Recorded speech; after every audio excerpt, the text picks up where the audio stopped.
So I'm joined here with former FIFA assistant referee Keeble Williams, second in a series on Ref Corner, where I have the referees tell their story. We'll be asking a few questions from childhood up to adulthood. Alright, so Keeble Williams, former FIFA referee. Schools attended CC Primary and CC High School. So that is my two schools. I only went to two schools. I did other classes, but only two schools. Alright, community you're from, how you grew up? Your siblings? I grew up in East Kingston, born and grew in East Kingston. Spent some time in Spanish Town and spent some time in the country as well. But mostly in the East Kingston area. Siblings, I have two brothers, one sister. Yeah, those are my siblings. Growing up, did you play any sport, football in particular? Well, to be honest, I never play. I have such a peculiar story of how I got involved in football that I need a whole day to sit down and talk about. But the long and short of it is that whilst I was attending high school, I wanted to represent my school by playing. At the time, there was a secondary schools league, but I did not have the support to be able to afford the stuff to be a part of the team. So I did not get to play for my school. I did not get to play any type of football in those formative years. However, after growing up, I think about 19-year-old, I started playing Almanton. A brethren that I used to go to school with introduced me and I started playing Almanton. I tried out for Almanton team. Then I went to Santos under the guide of Winston Chumpa. Was highlighted for my ability, but I didn't make the first cut. I mean, I have a story that I could tell on that, but I didn't make the first cut, and so I started doing football, and and then I started working. And I remember a Harvard graduate saying to me, because I was working with his stepmother, and he said, his mother-in-law, sorry, and one day he said to me, if football is going to pay me, and I said, well, no, it's not. He said, well, then you have to choose what you want, whether it be work or football. And so I chose work and stopped playing football. And then I started, continued, and when one day I was working down by the wharf and I saw a person they call coach, but I never knew at the time that he was a referee. And I saw him training in the parking lot one evening. That was at the wharf? Yes, Donovan Dixon. Parking lot at the wharf? Yes, parking lot at the wharf. And I saw him training and I said, Coach, what are you doing? And I said, I never know coaches train to coach teams. And he said, no, I'm a referee. And I said, referee? And he said, yes. And I said, no longer want to be a referee. The long and short of it is that he told me where to go, and so I went and I got myself involved, and from then on it was an upward trajectory. I remember going to training, and my first introduction, my first 2 games was 2 prep school games, and I was basically placed in the deep end, but I did what I needed to do. It so happened that on that day, the coach of one of the teams for that day was a former FIFA referee himself, unknown to me at the time, and an assessor. And I think the way I administered myself was good, and I don't know, I mean, that had me on an upward trajectory. I was doing what I need to do. I was told that I would never make FIFA. I was told that I would never make FIFA, and I told them that I didn't come in to make FIFA because I didn't know at the time what FIFA was. I just wanted to ref. You know what I mean? And so I was just doing my best, and I said that I am going to do, I give 100% or 110% in every game, no matter what kind of game it is. And that has always been my mantra, and I have stuck it up until this day. You know what I mean? So I was doing well, and I was awarded with Jackie Bell final in 2007 in the National Stadium. And that year again, luck would have it that the same person that caused me to do the first 2 games in my beginning of my career was the same person that changed position with me on that game. And her name is Margaret Sutherland. She changed position. I was supposed to be AR2 and she's supposed to be AR1. And she changed position by saying, if you follow me, both of us are going over to where AR2 is, so you need to do AR1. And that was how I got my break to be on the panel, because at half time during that game, I remember Kevin Thomas was being assessed. He was recently minted as a FIFA referee, and he was being assessed. And the gentleman assessing him was the committee chairman at the time, Mr. Charlie Barrett. And Mr. Charlie Barrett actually was assessing and saying stuff to Kevin Thomas, and then I think from his peripheral vision he saw me. And those times I had my locks on, and he said, "But Ross, you can run line." And I said, "Well, you know, I'm just doing my best out there." So, and he said, Saturday morning his panel training inside the National Stadium, and I must turn up. That was it. That was in 2007. In 2010, I made the FIFA list, and the rest is history. I think I did 8 years consecutively as a FIFA assistant referee. So yeah, in a nutshell, that is how I started and went on. Very good. So as you delve into the life of being a FIFA referee, let's jump right into it.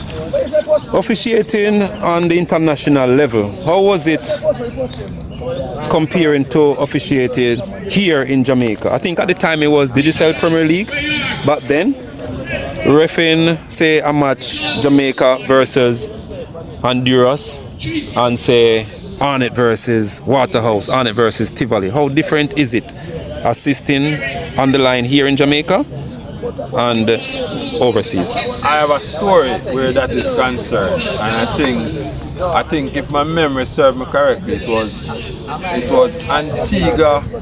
Antigua versus I can't recall if it was St. Lucia, but I know the game was in St. Lucia. It was it a World Cup qualifier? Can't recall. But I remember that game. Oh so well, because I was going there thinking that, you know, Jamaica the best Caribbean playing team in the Caribbean, and I was expecting a high level of football. And I can tell you, I don't know if it was the size of the pitch or what, but that is the first time and the only time I experienced where your skin can hurt you the following day. I ran like a thief.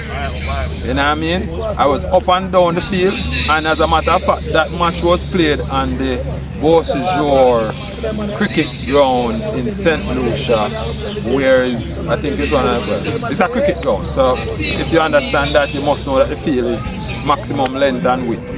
And so it was really an arduous game, wherein it took a whole heap out of me. As a matter of fact, when the second half was about to start, I notified the fourth official that he might have to go into that game because of how I was feeling. Because I was running like the guys had me running, and I didn't have any rest time, because what happened is that you had 12 to 15 balls around the field, and as soon as a ball went out of play, by the time you're supposed to went down and signal for goal kicker or whatever, a ball was placed back on the goal area line and play was ready to restart. So I was constantly running. Anyway, I got it done, and I have that story to tell, that it allowed me to understand that you don't underestimate teams. That was one of my hardest games played. I did a number of different games, which was relatively challenging, but I think that kind of helped me to prepare myself for my future games. I said this before to people that when I go overseas to do an international game, when I was on the FIFA list, and I come back to Jamaica and then to do the Premier League, it was like you go into a restaurant and you have filet mignon, and then you come back to Jamaica and then you have tin mackerel, you know what I mean? It was like that, you know. So it used to bother me a whole lot, because having gone up to this level and then you go up to that level, then you have to come back down to this level. And I think the level of football is actually picking up now, but the players are not as intelligent as back in the day. Premier League in Jamaica back in the day was much more difficult than it is now, and as such. But I said it's chalk to cheese. It's chalk to cheese. Doing a game overseas and doing a game locally.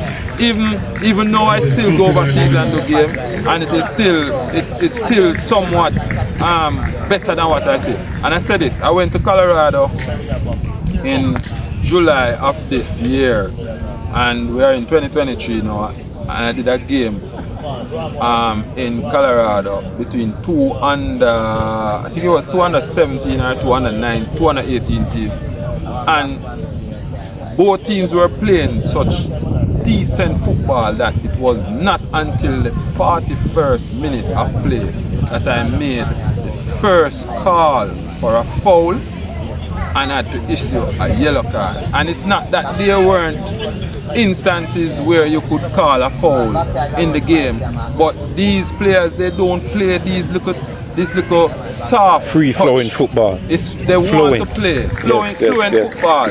They want to play, and you allow them to play. And that was the first foul call. Wow. And that was the first caution and the only caution in the game. And I think maybe about 3 more fouls after that. And there was this brilliant player that was playing. It was really skilled, you know. And so I said that, you know, when you come here, everybody wants to fight. We have this tendency that it is about fighting rather than football. It is getting better. I can tell it is getting better. So hopefully it will get better in the not too distant future. So it is chalk to cheese when you compare, say, a Jamaica Premier League with, say, Jamaica versus St. Vincent, or two clubs in the Scotiabank Champions League. Chalk to cheese. The touches are different, the surface is different, the ball movement, everything is different. What do you think Jamaicans need to do other than exposure? Forget about the referees now, because the referees, some study was done some years ago, and the referees, they were atop that study to say that the referees here in Jamaica is actually better than the league and somewhat better than the administration. So what do you think need to be done to raise the players' level of understanding and play good football here in Jamaica? Alright, as it relates to the football in Jamaica right now, I think in other countries you have coaches that understand that developing a player to play is of utmost importance. I think the coaches in Jamaica now are too focused on winning a title to build their resume than to allow development of players. Some coaches you'll find, because they are a name brand coach, they can get 22 players that are name brand, and then they can put them together, and if that coach is really good enough, then that coach is going to win titles. But the coaches to me that are really real and good are the ones that can take players from zero and build them to something. And I think, as I said, I think the focus is wrong. The coaches are focusing on winning titles rather than trying to develop the players. If they should focus on the development of players, we will have way more better players coming out of Jamaica. And a lot of coaches that are around the football in Jamaica as well. I don't think they're capable of offering what is needed, because they are not trained. They are not trained to do so. You know what I mean? They just get up and say they are coaches, and then they go on and then, you know. So it needs more coaching development in order to get players to develop. I mean, we can talk about the football field in Jamaica, and I hasten to say that I don't believe that the football field in Jamaica is the real problem, because back in the day we had great players that played on worse pitches than we have now. I will tell you though that having good pitches will help, but it is not that is the problem. Not the number one reason. The fundamentals are that players are not learning how to open their body, players are not playing in the second phase or third phase. The skill set. The skill set is not there. So it's just a man can run and then say my ball, and he can kick and say my ball. Like they don't work on finishing, they don't work on positioning, they don't work on defensive positioning. None of these things. In Colorado, before a game, I saw the defending coach for a particular team had the back line that was supposed to play. And the four of them was in a line, and wherever the ball went, the first man was to challenge, he had to take 2 steps back, and the line, each of them had to take 2 steps back with him as well. So whoever is challenging for the ball, the other 3 persons must take the same amount of steps in the same line with them. That is coaching. The game. That is coaching. Yep. And you're getting everybody on the same wavelength. Out here we don't do that. We just look at a man's natural ability. It's just like we see a fruit tree and we just go pick the fruit, and we don't know how it plant and how things grow before we get to that point. So we have to start nurturing, start developing, start getting players understanding the game, positioning on the field, seeing the pass, making the pass, not holding on to the ball for too long. For too long, our defenders think that tackling is defending. Tackling is not defending. Reading the game and picking up the ball is defending. Tackling is supposed to be a last resort. That is how football is played in every other country. Right? Dribbling is not a skill. Dribbling is actually a close skill that you use when you're in a spot that you need to get out of, and you don't have a pass. You can dribble past somebody. That is about dribbling. But we are stuck in the thing where a man have to salad a man and the crowd rail. That is not football at this stage, you know. All right. So back to refereeing now. What was Keeble's pet peeve when officiating? A lot of players, they know you once you enter the venue. They know you're a no-nonsense type of referee. You will do whatever necessary to get your game on and to get the disruptive force out of the game. What kind of person would you say you were refereeing at the top level in the country? I would say that I'm a stickler for the rule, but I understand football because I believe that playing football as a referee helps. And if you understand the football, then when a player is doing something, I can know when a player is doing something, whether to hurt another player or deliberately stop another player from going forward or whatever, hindering a player's progress or whatever. I know that because I play, right? So when I see that happening, I can deal with it because I know, and it is important to know. You can't go out there as a book referee and not understand that the spirit of the game as well you have to take into consideration. For instance, a team is playing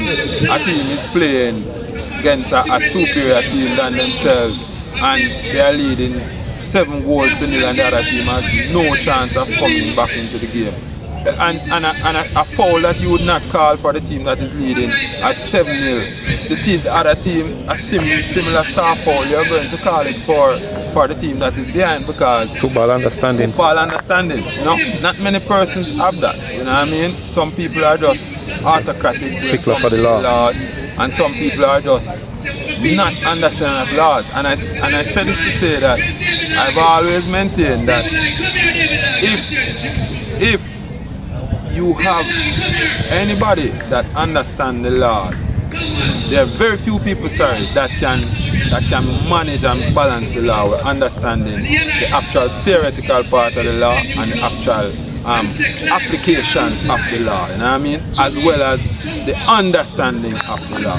So it's not very few people can do it. Some people are very good theoretically and some are very good athletically, and some, you know, different areas, but it's very few people have all probably three attribute or aspect covered. You know, my pet peeve was going to a game and doing, as I never consider myself not doing the best when I go out here. I take everything into consideration. And to hear, spectators in the stands say, "Him late." That was the worst thing as an assistant referee. That got under my skin. It riled me up every time because most often times they are not understanding, they're not even halfway with the laws of the game as it would relate to offside or offside position or whatever. They don't understand. And so for them to say that it is actually, it get to me, but after being suspended a couple of times for telling people all part about their mother, because if somebody tell me about my mother, somebody threaten me, I'm gonna make them know what is what. Yeah. You know what I mean? So after a couple suspension because of that, I decided that, let me calm down and just focus on the game. And so whenever spectators say anything at a game, I just allow it to roll off my back like a duck and alright with it. You know what I mean? And I used to get teased or troubled in the worst way because I had locks and people say all kind of things. I remember my two most favorite stadiums to go and ref in is Arnett and Waterhouse. When I'm in Waterhouse, them call me was a Ras. And when I'm at Arnett Yard, them call me Wolves. You know what I mean? So I was a Ras too. So I mean it's fun, I do it because I love it. Football is a passion for me. And so I will continue to do it as long as I can. Alright, so in summing up, I have this last question, but it's actually a double barrel question. I want you to tell the viewers and the subscribers what is your worst and most memorable time as a FIFA official, whether it is locally or internationally? I think both of those would come internationally. In 2016, I think I had the opportunity to do a game with David Beckham, and that was I don't believe you can get any higher than that. David Beckham is an absolute icon. He's an model in terms of people that I look towards, and he played for the best team in the world, Manchester United, at the time.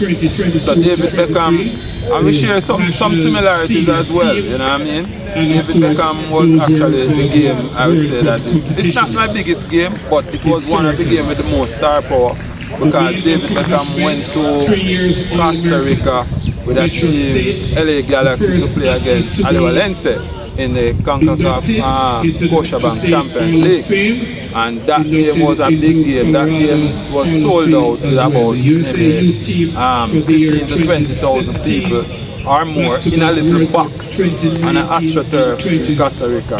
We almost did not make it to that game because I think everybody in the country wanted to watch that game and everybody was hungry for that game. My worst moment, I would have to say, is a World Cup qualifier between Canada and Nicaragua. In Canada, there was an incident in that game that I would rather forget, but I won't, you know what I mean, because it is what it is, and we make mistakes on the game. I think that one, Canada benefited from that one. But it was no fault of mine.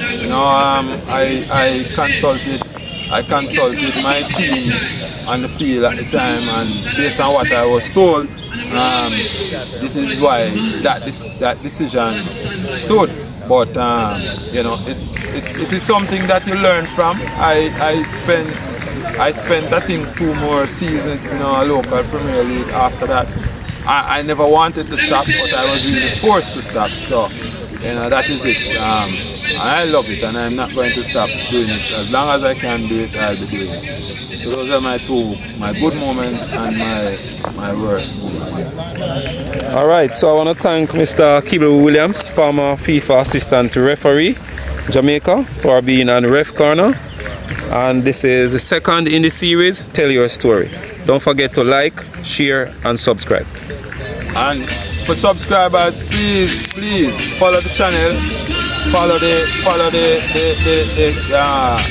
notification, because what is happening here is something that we can all learn from, and spectators can learn from. So follow the channel, subscribe, and as the boss said, hit the notification bell and make sure you can get your notification whenever there's a new upload posted.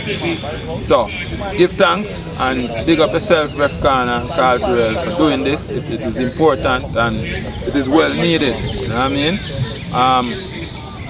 If these things are not highlighted, referees are not noticed, and this is part of the problem that we face.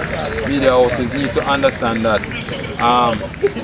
referees are important, very important, and if we shun them, we shun people from joining the organization, and football will suffer, because then what will happen is that you have people that coming into the sport who are just coming into it for the money and not for the love. True. And this is part of the problem that we have.